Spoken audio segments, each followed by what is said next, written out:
So here first we are going to study the topic which is called view of data.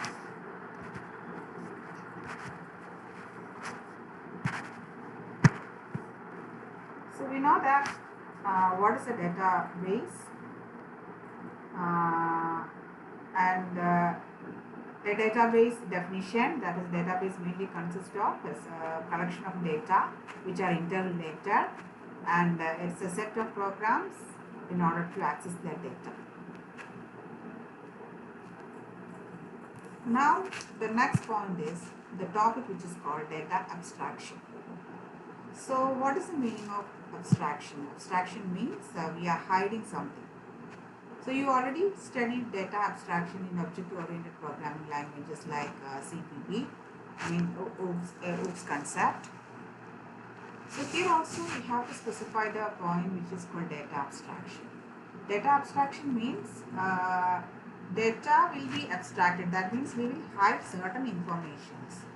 We know that whenever we are discussing about any kind of database, for example, if you are discussing about a database of our college, we know that a lot of informations are stored inside that database, which include the details of a student, details of each and every faculty, details of each and every department, then about the staff. So all kind of informations are actually stored inside the database.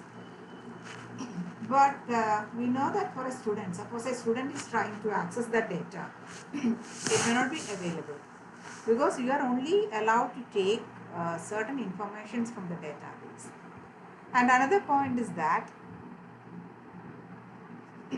if a person who is not aware about the database concept, suppose he want to do something, he want to access for any particular information from the database, he may not be aware about the existence of the database, that is how the data are stored, in which type each data items are stored. So like that he may not be aware. So that is also another way of doing the abstraction. That is, in that case, actually the concept of the database and all the details of the database are hidden from a normal user. So based on the user, based on the type of user, we can divide the details of a database. That is the main point of database abstraction or abstraction of data. And here we are discussing about three levels of abstraction. The first one is called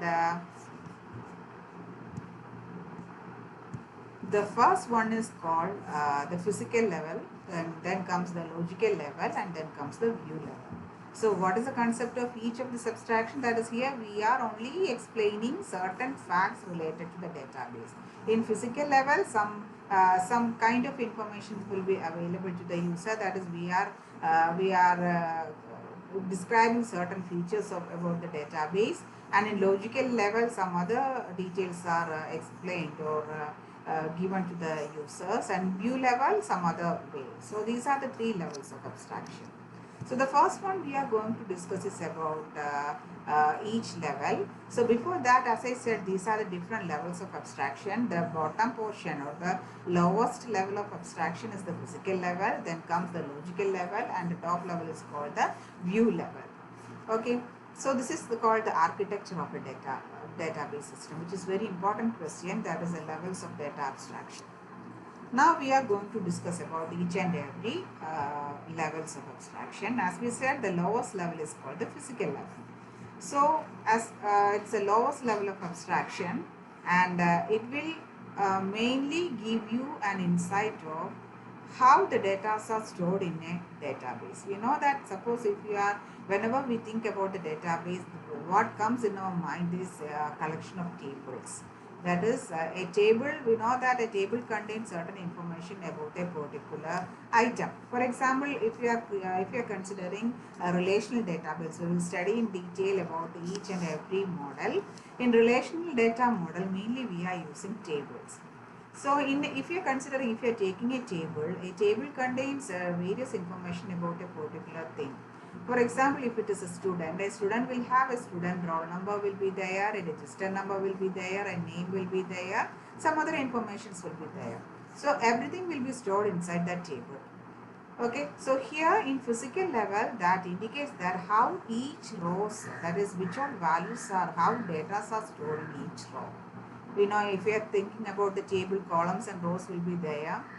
Um, Columns represent the attribute, rows represent a record. So which are the different, this its main purpose of the physical level is it will describe, this is the main point, how the data will be stored. That is how the rows will be stored. That is which data structure is used in order to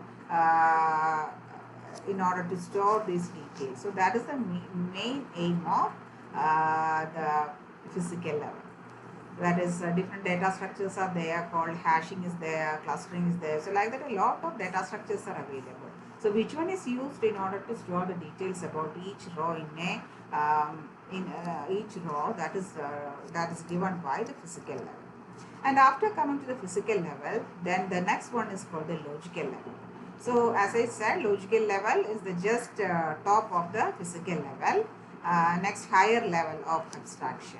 So here what is the main point? This is the main point. That is here it is mainly concentrating on what data are stored in a database. For example, suppose if you have a name field is there in a table, what is the type of name? We know that it is a character type.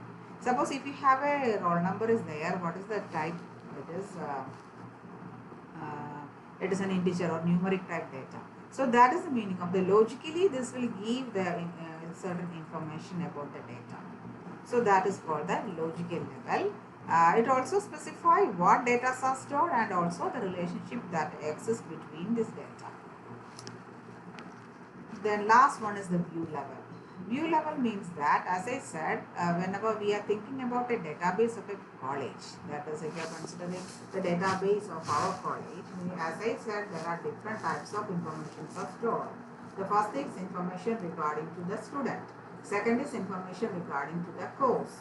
Then information regarding to the department or faculties or instructors. So or staff. So like that a lot of information are stored in this database. But based on the type of the user who is accessing the database or the data from a database, a particular view is assigned. For example, if you all are taking the intranet or any academic details of your own, that is suppose you want to get the attendance percentage. So what is available to you? Only the details, your details are available to you. That is whenever you are entering your details like the admission number or register number or any such using the mail ID or password, using something you will enter into the database, and you can only access certain data which is related to you. You cannot access the details about an instructor. That is what is the details of an instructor who is teaching you a particular subject. What about the salary? So these are unaware to you. So you are only allowed to take the information which can only be accessed from the database. But whenever we are thinking about an instructor like me, suppose I am a faculty.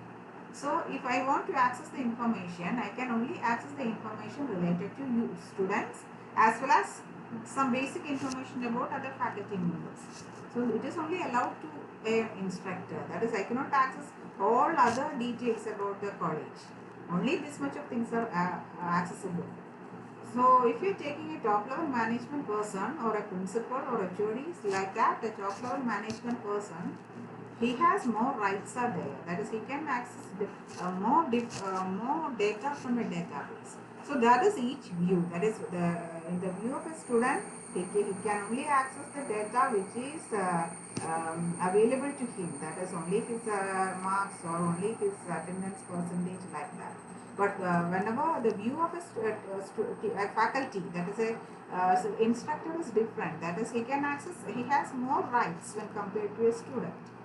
And in the case of top level, as I said, principal, he or she will have more rights will be there. So the database, the entire database will not be available to each and every person.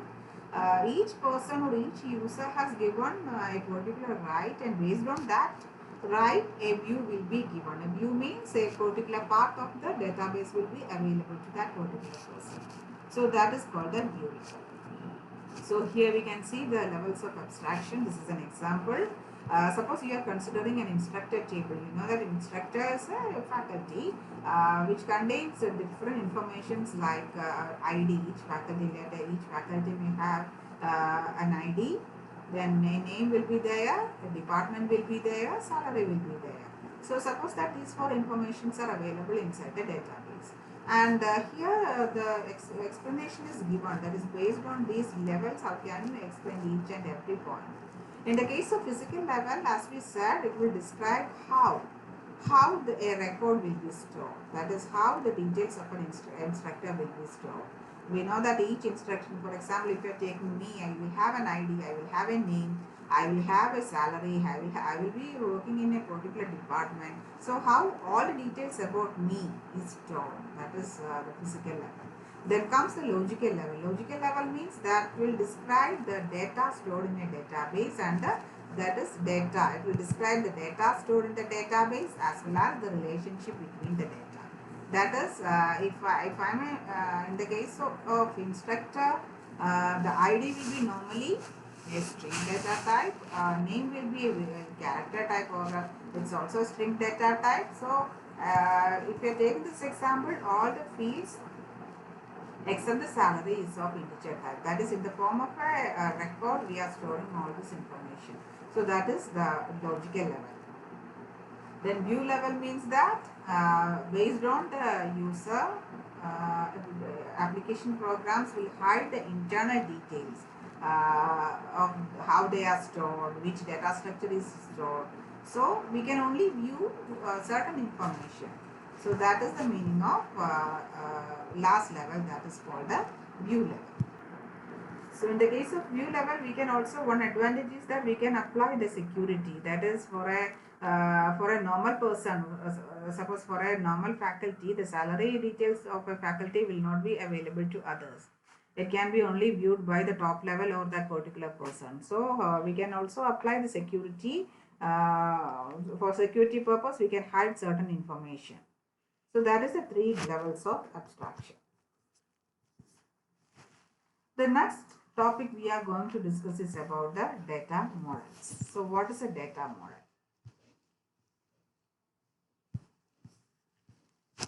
We know that whenever we are discussing about a model, we know that it will give some structure. Okay. For example, if we are considering a house model, that will give you the structure of a house. So in the same manner, a data model will give you the structure, underlying structure, based on which structure the database is designed. And as I said, there are three levels of databases are there, I mean, three levels of abstractions are there. So based on which we can describe the structure in a physical level, in logical level, and also in view level. So what is the use of these data models? We know that whenever we are, as a simple example, I explained about a house model. Suppose if you want to model a house, before constructing the house, first of all, we will create a model. And we know that we are using different tools in order to create a house model. That we already know. It's a real-time, real-life example. So in the same manner, if you are considering the data model, if you are considering the data model, mainly it contains certain conceptual tools which will show the data available in the database, the relationship of this data, the semantics, that is the meaning of it, data, the constraints, data constraints. So we will study each of them in detail. Data constraints means some of the fields can be null, some of the fields can be not null, like that, or some of the fields can take values from a particular domain field. Okay. So that is the meaning of the data model. So data model is an underlying structure of a database that will that is a collection of, it contains a collection of conceptual tools that describe the data's relationship among data, the data semantics, and data constraints. So here we can see the commonly used data models. The first one, which is the most popular one, that is the relational model. Next is ER model, that is the entity relationship model. Then comes the object-based data model, and then the semi-structured data model. Then the last one, which are alter type models, which are called network model and hierarchical model. So they are not commonly used nowadays. So the top four are the most commonly used one.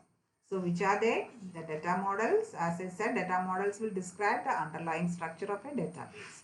The most commonly used data models are relational data model, ER data model, that is entity relationship data model, object-based data model, semi-structured data model, and some other older models which are network model and hierarchical model. So the first we are going to discuss about the first model, which is the most popular one, which is called relational model. We know that a relational model are very much familiar to you. It contains a collection of tables. That is, we are storing the data as different tables. And the tables will represent the data as well as the relationship among data. So how can we say that two tables are related to each other? So before that, we have to explain certain points. So the one point is that why it is called relational model. The meaning of relation is table.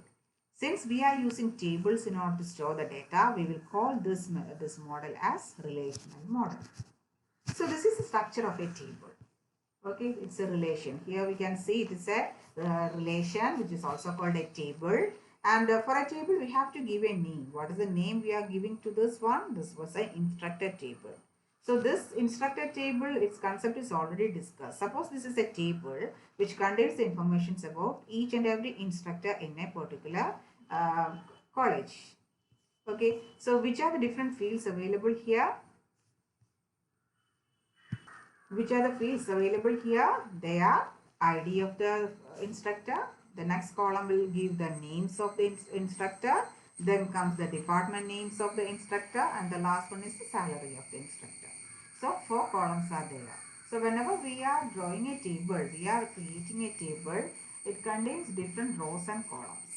Okay, the meaning of a row, meaning of a column means it is the columns are called attributes. Okay, so here how many attributes are there? 4 attributes are there. What is the name of the first attribute? That is the column name, heading, ID. Second one is name, third one is department name, and the last one is salary. So that is called attributes. So what about each row? We are taking a row. The rows are also called records. So if you are taking the first row, what is the details? This one is the ID of one person. That is one instructor with an ID. This 22222. The name of that instructor is Einstein. His department is physics and he has a salary 95,000. So this is called a record. Okay, first record. This is the second record. Each rows are called record. The second record has ID 12121. Who is the name? Finance is the department. 90,000 is the salary. So like that, if you take different records, all of the same type. That is, if you take any one row, each row will have all the 4 attributes will be there. That is, if you are taking this row, Mozart, 15151 is the ID, Mozart is the name, music is the department name, 40,000 is the salary. So it is fixed one. Okay. Each row, if you are taking each record, it will have a particular, each of this, if you are taking any record from this table, in the case of a relational model, that is the main point about the relational model. If you are taking each and every row of a relational model, that is each and every record of the relational model, that will be of same size. That is, each of them contains, since 4 columns are there, each of the record will have 4 different values corresponding to each attribute. So that is called a relational model. So now it will be very easy for you to explain the point which is how can we say that the tables, two tables are related. So for that purpose, I am taking this example. Here I am taking 2 different tables. Okay. The first table, as I said, which is already mentioned, that is instructor table, which contains 4 different columns are there. That is, as I said, what is the name of a column? A column represents an attribute. So 4 attributes are there, and these are the corresponding values of each and every instructor. The second is another table which is called the department table. And what may be the meaning of the department table? Suppose if you are considering a college, the various departments which are present in the college will be described inside this table. and which are the different columns or which are different attributes shown in this table. The first one is the department name. The second one gives you the building on which that particular department works, and then last one will give you the budget which is assigned to a department. So if you're taking that is if you're taking each record, each rows of this department, it is also a fixed one. That is if you're taking a table, in the case of relational database, if you're taking a table, if you're taking each and every row, it will be of fixed size. That is each of them will have 3 attribute value. Okay, the first one have a biology, I mean computer science, Taylor 1 lakh. That is the details about the first row, first record, like that.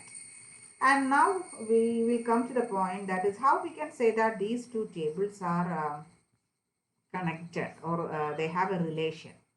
If two tables are related to each other, then at least there will be one column in common, one attribute in common.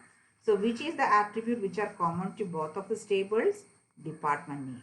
If you are taking this first one, instructor table, ID, name, departments are is there. If you are taking the department table, department name, building, budget is there. So if you are comparing both, the attribute which is called department name is common to both of the table. So we can say that these two tables are related to each other. So in this manner, we can also, in the case of a database, multiple tables will be there, and some of the tables will have some common attributes. So in that case, you have to keep it in mind that tables are related.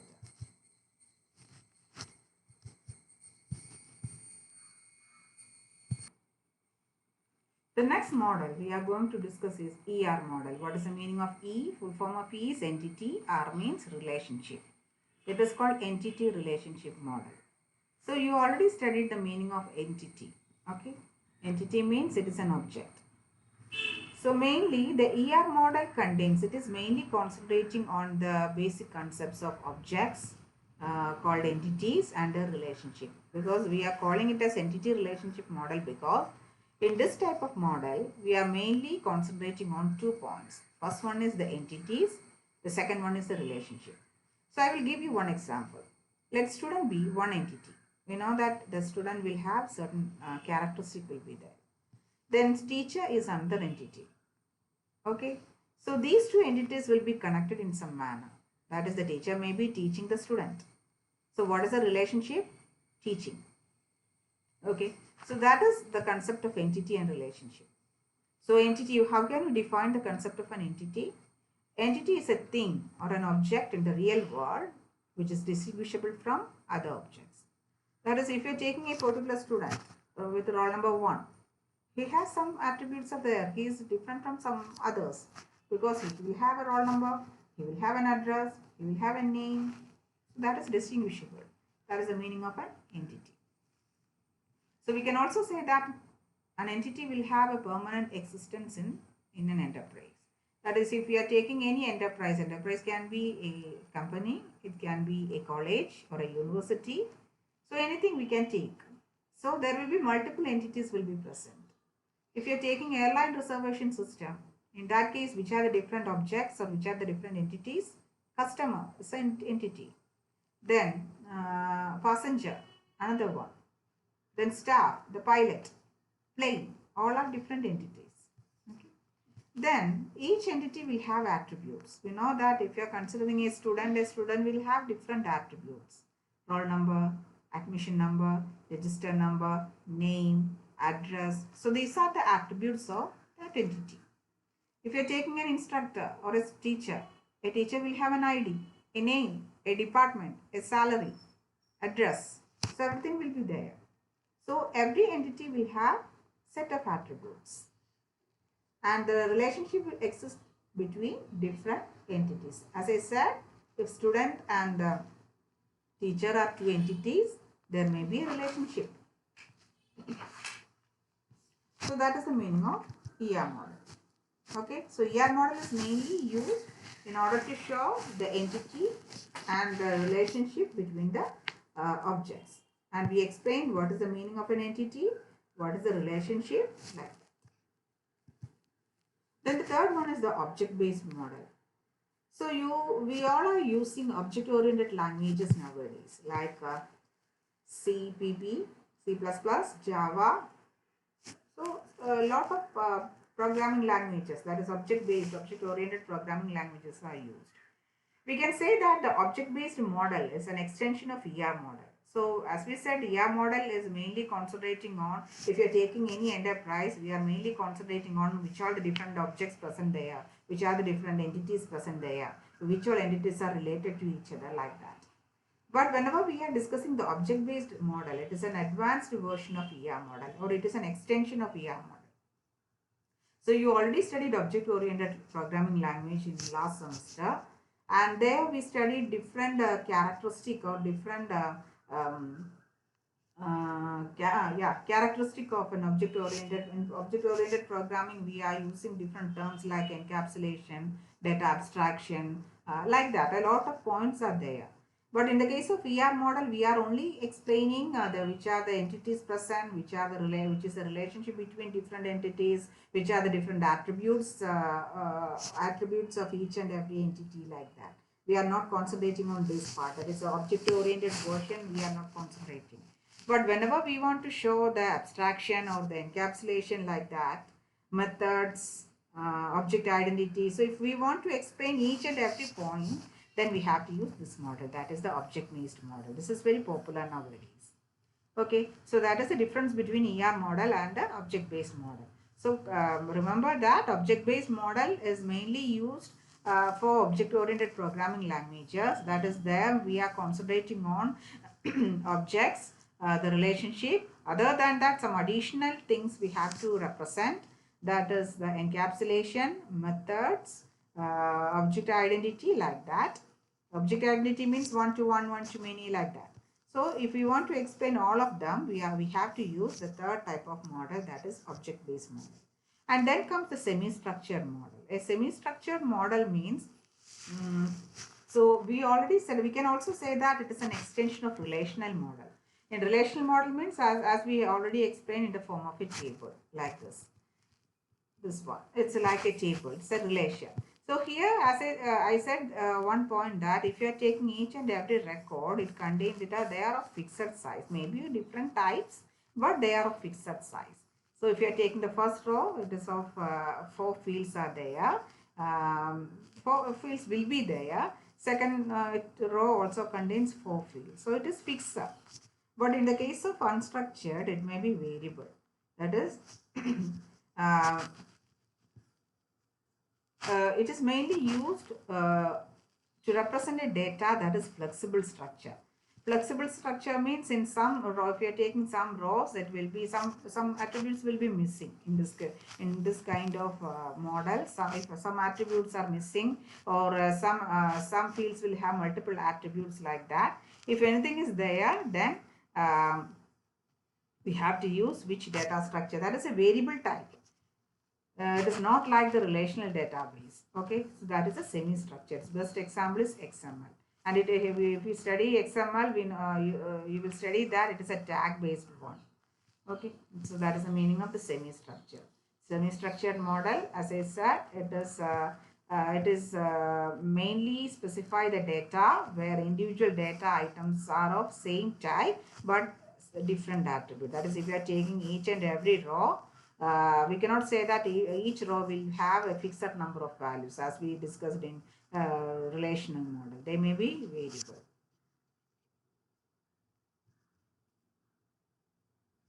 So these are the main points we have to study in the topic, which is called data models.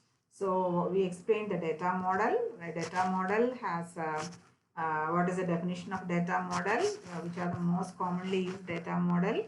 Here we are not concentrating on the last topic, which is it's an older part. So we are not explaining that one. We are concentrating only on the 4 main data models. The first one, relational, which uses table. Then ER model, which concentrates on entity relationship. Object-based model, which is an extension of ER model, but we are using certain more representations are there for data abstraction, encapsulation methods, like that. Semi-structured model, it is mainly used if each records are of varying data type, varying structure. this is the main point we have to study now.